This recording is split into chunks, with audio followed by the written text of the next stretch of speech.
Hello बच्चों, ये रविंद्र केलेकर द्वारा रचित पतझड़ में टूटी पत्तियाँ जो चैप्टर है उसके दो पार्ट हैं। पहला है गिन्नी का सोना जो कि आपके सिलेबस से डिलीट हो गया है, और दूसरा सेकंड पार्ट है झेन की देन। ये बौद्ध दर्शन में वर्णित ध्यान की उस पद्धति की याद दिलाता है जिसके कारण जापान के लोग आज भी व्यस्तम दिनचर्या के बीच कुछ चैन भरे पल पा जाते हैं। तो आज हम इसी चैप्टर के बहुविकल्पी प्रश्नों को देखेंगे।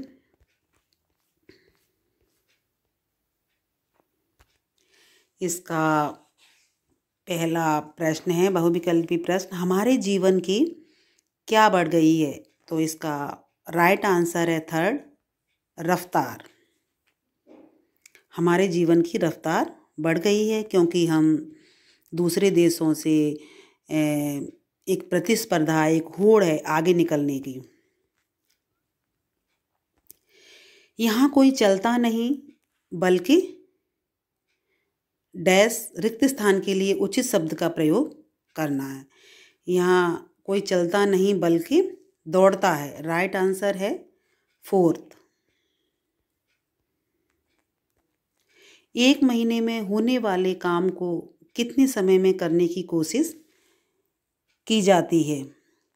तो इसका जो राइट आंसर है थर्ड, एक दिन में एक महीने का काम करने की कोशिश की जाती है। जापान के लोगों में एक प्रतिस्पर्धा है, एक होड़ है आगे निकलने की। स्पीड का इंजन लगाने पर दिमाग में कितने गुना रफ्तार से दौड़ने लगता है? इसका राइट आंसर है थर्ड, 1000 गुना। जब स्पीड का इंजन लग जाता है तो उसकी जो रफ्तार है वो 1000 गुना बढ़ जाती है। हम किससे प्रतिस्पर्धा करने लगे हैं? तो जापानी जो लोग थे वो किससे प्रतिस्पर्धा करते थे? तो इसका राइट आंसर है थर्ड, अमेरिका से।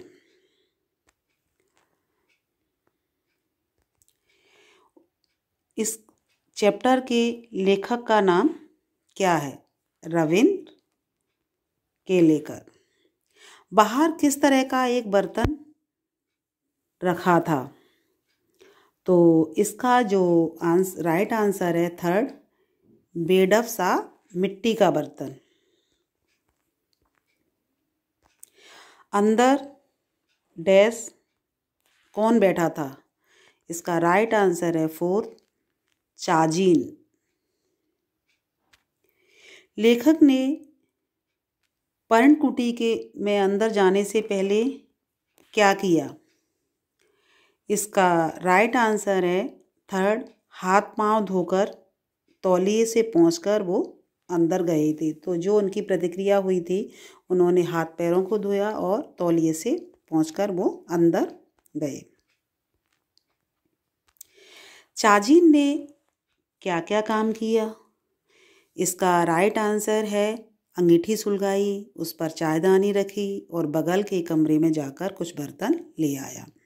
तो ये सभी काम किए थे। तो इसका राइट आंसर फोर्थ, इसमें लिखा है उपर्युक्त सभी। तो ये सारे ही काम किए थे। उन्होंने अंगीठी भी सुलगाई थी, उस पर चायदानी भी रखी थी और बगल के कमरे में जा कर के कुछ बर्तन भी ले आया। तो इसमें जो राइट आंसर है उपर्युक्त, ये सभी काम किए थे।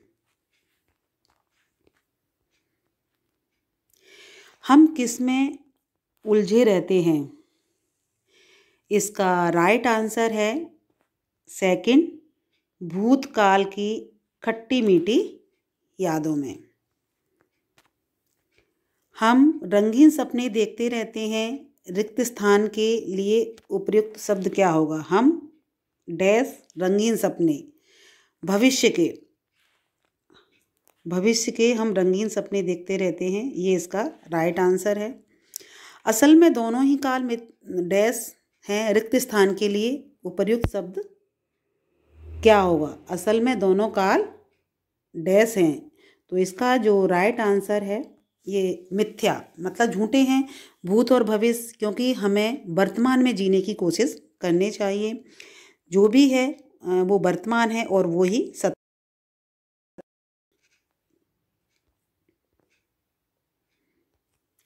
हमारे सामने वर्तमान क्षण है, वही डैश है रिक्त स्थान के लिए उपयुक्त शब्द होगा। तो इसके लिए राइट आंसर होगा फर्स्ट सत्य। सत्य, हमारे सामने जो वर्तमान क्षण है वही सत्य है और उसी में हमें जीने की कोशिश करनी चाहिए। चाय पीते पीते लेखक के दिमाग से क्या उड़ गया?